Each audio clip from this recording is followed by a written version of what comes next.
যদি মনে হয় আমার কথাগুলো সঠিক, যদি মনে হয় যে আপনি আমার সাথে একমত, তাহলে ভিডিওটা সর্বোচ্চ শেয়ার করবেন। আমার ইউটিউব চ্যানেলটা আপনারা খুঁজে পাচ্ছেন কিনা আমি জানি না। আশা করি ফেসবুক থেকে লিংকে গিয়ে আপনারা আমার চ্যানেলটা খুঁজে নেবেন, যেহেতু এটা নতুন চ্যানেল। ইরান ইসরায়েল নিউজের কারণে আমার আগের যে চ্যানেলটা ছিল সেটা নষ্ট হয়ে গেছে। আচ্ছা, দোষটা কার দিব? উত্তরার মাইলস্টোনের স্কুল অ্যান্ড কলেজে যে ঘটনা ঘটেছে, এই ঘটনার দায়ভারটা আসলে কার? শুরুয়াতটা কখন হলো? আমাদের ফ্লাইট লেফটেন্যান্ট, একজন মেধাবী ছেলে তৌকির, পাইলট, আপনি যুদ্ধ বিমান প্রশিক্ষণের জন্য গতকালকে যে ঘটনা ঘটেছে, এই ঘটনার দায়ভার আসলে কার? এই ঘটনার দায়ভার হচ্ছে এই রাষ্ট্রের, এই সিস্টেমের। কারণ আমরা যখন কথা বলি, এই সিস্টেমও আমাদেরকে ডিস্টারবেন্স করার চেষ্টা করে যখন কথাগুলো বড় বড় মানুষের জন্য যায়। F-7 যে যুদ্ধ বিমান, আপনি দেখেন F-36 যুদ্ধ বিমান এখন বিশ্বে চলছে, বাংলাদেশে কত? F-7। 1976 সালে সেই দ্বিতীয় প্রথম বিশ্বযুদ্ধে ব্যবহৃত তৎকালীন প্রেক্ষাপটের যেই বিকল্প, মানে কি বলে যে যন্ত্রাংশ নষ্ট, সারা পৃথিবীতে এগুলোর কোনো কাস্টমার খুঁজে পায় না, সেই বিমানগুলোই আমরা কিনছি, আমাদের বিভিন্ন সরকার ক্ষমতায় থাকার সময় কিনছে। অনেকে বলছেন যে এত এত আকাশ সীমা থাকতে কেন আসলে এই শহরের মধ্যে আমাদের ফ্লাইট লেফটেন্যান্ট তৌকির তিনি আসলে এই প্র্যাকটিসটা করতে গেলেন। এখানে আপনার কিছু ভুল ধারণা আছে। বিষয়টা এমন না যে এটা সিস্টেমের মধ্যে যে পুরো বঙ্গোপসাগর খালি অথবা বিশাল খালি জলাশয় আছে যেখানে চাইলে এটা করতে পারে। আসলে যুদ্ধ বিমানের বেশ কিছু প্রশিক্ষণ কর্মসূচি আছে। সেই প্রশিক্ষণ কর্মসূচির মধ্যে একটা হচ্ছে ব্যস্ততম নগর বা শহরের মধ্যে যদি কখনো যুদ্ধকালীন প্রেক্ষাপট তৈরি হয়, সেক্ষেত্রে একজন পাইলটের করণীয় কি কি থাকে। যেহেতু তিনি একজন ট্রেনি পাইলট ছিলেন, সেক্ষেত্রে এটা ছিল তার ট্রেনিং এর একটা অংশ যে শহরের মাঝখানে বা ব্যস্ততম নগরের মাঝখানে কিভাবে তিনি ফ্লাই করবেন অথবা বিমান প্রশিক্ষণ নেবেন বা চালাবেন। বিষয়টা এমন না পুরো বাংলাদেশ খালি থাকতে আমাদের অনেক রাজনীতিবিদরা এই কথা বলছেন, কিন্তু আমি বিষয়টা অনেকক্ষণ ঘাটাঘাটি করলাম, তো দেখলাম কি যে এইটাও একটা পার্ট ছিল যে ব্যস্ততম নগর শহর মধ্যে আসলে একজন পাইলট যুদ্ধকালীন সময় তার করণীয় ভূমিকা কি। তো সেইটা করতে গিয়া তিনি যে ফ্লাইট, মানে যে F-7 যুদ্ধ বিমানটাতে ধ্বংস হলেন বা এতগুলো জীবন চলে গেল, সেই জীবনগুলোর শুরুয়াতটা হয়েছে যখন থেকে এই যুদ্ধ বিমানগুলো আমাদের সরকাররা কিনতে শুরু করেছে। এত এত বাজেট, এত এত বরাদ্দ, আমি জানি না আসলে রাষ্ট্রের কোথায় যায়। এই যে এতগুলো বাচ্চা মারা গেল, আমি যখন নিউজটা করছি, মোর দেন 27 অফিসিয়ালি ঘোষণা। গতকালকে রাত্রে থেকে বিভিন্ন জায়গায় আওয়াজ যে এই হতাহতের সংখ্যাটা অনেক বেশি, কেউ বলছেন শত শত। এই সময়ের মধ্যে আবার পলিটিশিয়ানরা কেউ কেউ আবার গুজব ছড়াচ্ছেন, কেউ কেউ হয়তোবা সত্য বলছেন। নানান গসিপ আমাদের সামনে আসছে যে প্রকৃত মৃতের সংখ্যা কত। আবার আমাদের বিভিন্ন জায়গায় পলিটিশিয়ানরা মুভমেন্ট করছেন। এই মুভমেন্টগুলো এই মুহূর্তে আসলে কি জরুরি ছিল?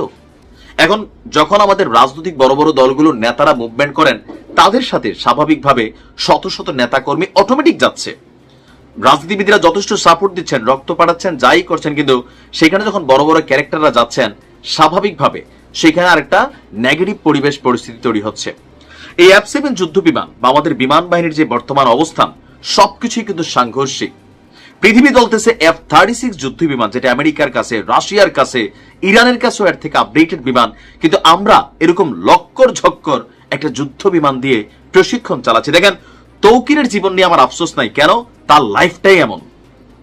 প্রফেশনালি তৌকির একজন পাইলট, একটা যুদ্ধ বিমান যিনি পরিচালনা করবেন, তিনি যে কোনো সময় মৃত্যুবরণ করবেন, কিন্তু যেই বাচ্চাগুলা মারা গেল, এই বাচ্চাগুলোর মৃত্যুর দায়ভার আসলে কে নিবে? কথা হচ্ছিল সংস্কার। তো এই সংস্কারগুলা, এই যে মৃত্যুর মুখে তৌকিরকেও ঠেলে দেওয়া, একটা যন্ত্রের মধ্যে উঠাই দেওয়া, এগুলোর কি পরীক্ষা নিরীক্ষা ওই রকম ভাবে আসলে হয়? আমি জানি না যে আসলে কোথায় থেকে আমরা শুরু করবো এই সিস্টেমের বিরুদ্ধে সংস্কার অথবা লড়াই করা। নানান আন্দোলন, নানান কর্মসূচি, অনেক কিছু ঘটছে, কিন্তু আমার কাছে মনে হচ্ছে এই যুদ্ধ বিমান ভূপাতিত হওয়ার আসল রহস্য হলো এই সিস্টেম, এই লুটপাট, দুর্নীতি। আর এই সিস্টেমের বিরুদ্ধে আওয়াজ তুলতে গেলে আপনার আওয়াজকে টেকনিক্যালি বন্ধ করা হয়। আপনি মনে করতেছেন আমাদের সরকাররা এগুলা করে? না ভাই। এই যে যখন ইরান ইসরায়েল নিয়ে আমরা যখন কথা বলি, ইসরায়েলের অন্যায়ের বিপরীতে যখন কথা বলি, ফেসবুক ইউটিউবে কথা বলার সিস্টেম বন্ধ করে দেওয়া হয়েছে না? আমার ভিডিও পাচ্ছেন না। আপনি কোথায় গিয়ে কার বিরুদ্ধে কথা বলবেন?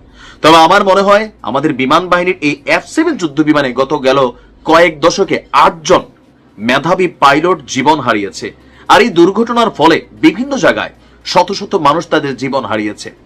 আমরা ভুলে যাব ট্রেন্ডের মধ্যে 2 দিন আগেও এনসিপি গোপালগঞ্জে যাওয়ার পর যে মাইক ট্রেড চলছে, আর্মির ট্যাঙ্কে করে চলে আসছে, এগুলো নিয়ে বাংলাদেশ ব্যস্ত ছিল। এর মাঝখানে এই ঘটনা, কেউ বলছেন পরিকল্পিত, বাট আমার মনে হয় না যে এতটা ছোট লোক আমরা হয়ে গেছি যে এরকম কোন ঘটনা করে গোপালগঞ্জের ঘটনাকে ধামাচাপা দিব। আবার এই বিষয় নিয়ে ফেসবুকে যারা গুজব ছড়াচ্ছেন, আপনারা উদ্দেশ্য প্রণোদিতভাবে কাজ করছেন। এই জিনিসগুলোর সমাধান হওয়া উচিত। এই ঘটনার পর বাংলাদেশে আমাদের যে প্রশিক্ষণ যুদ্ধ বিমানগুলো আছে, অথবা ফাইনালি কখনো কোনো দেশের সাথে যুদ্ধ লাগলে যে যুদ্ধ বিমানগুলো আছে, আরেকবার চেক করা দরকার। না তো এমন হবে যে যুদ্ধ লেগে গেছে, আমাদের বিমানের চাকা খোলা, পিছনের ধরেন মেশিন চলে না, গ্লাইডেড বোমা লোড হচ্ছে না, আরো অনেক কিছু। আল্লাহর কাছে দোয়া করি ওই সকল মায়েদের জন্য, বাবাদের জন্য যাদের সন্তানরা জীবন দিয়েছেন, শাহাদাত বরণ করেছেন এই ঘটনার মাধ্যমে। শুধুমাত্র আবেগী ডায়লগ ইউনুস স্যারের মন্তব্যে আমার খুশি আসা নাই। আমার দরকার হচ্ছে জাস্টিস। এই ঘটনাগুলোর পিছনে এরকম অকেজো লক্করজকর যুদ্ধ বিমান গেলা যখনই কিনা হয়েছে, রিসেন্টলি যদি কিনা হয়ে থাকে 2, 4, 10, 20 বছরের মধ্যে, যে সারা পৃথিবীগুলোর ব্যান করে দিছে, বাংলাদেশের মতন দেশের কাছে চীন হোক, রাশিয়া হোক, যারাই বিক্রি করতেছে, যেই সরকার তৎকালীন ক্ষমতায় এগুলোকে পারচেজ করছে, সেটার সাথে জড়িত থাকা প্রত্যেকের বিচার হতে হবে। বিচার নয়তো 3 দিন কানবো, আবার সে একই অবস্থা হয়ে যাবে। আল্লাহ সবাইকে হেফাজত করুক। আসসালামু আলাইকুম।